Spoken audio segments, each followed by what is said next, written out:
Tetapi kali ini PKS memberikan dukungannya kepada saya dan juga Pak Abdul Rauf Balagani Karengkio.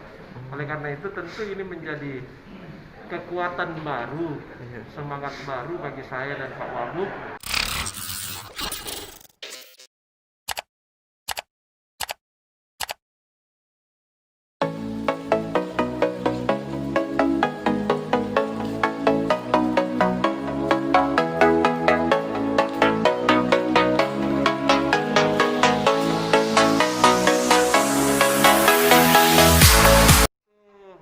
Dengan adanya dukungan dari PKS, ini merupakan sebuah sejarah baru.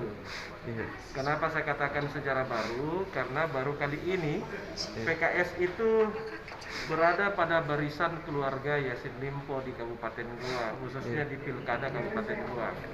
Selama ini selalu menjadi lawan dan juga berseberangan. Tetapi kali ini PKS memberikan dukungannya kepada saya dan juga Pak Abdul Rauf Balagani Karengkio. Oleh karena itu tentu ini menjadi kekuatan baru, semangat baru bagi saya dan Pak Wagub bersama dengan seluruh tim pemenangan, relawan dan simpatisan, karena akan ada kekuatan baru yang masuk pada barisan Adnan Kio. Sehingga insya Allah kita optimis bisa memenangkan Pilkada Kabupaten Goa dan juga berkat doa dan dukungan seluruh masyarakat.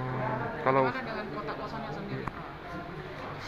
Ya dari awal saya katakan mau kota kosong mau tidak, yang jelas kami siap berhadapan dengan siapapun.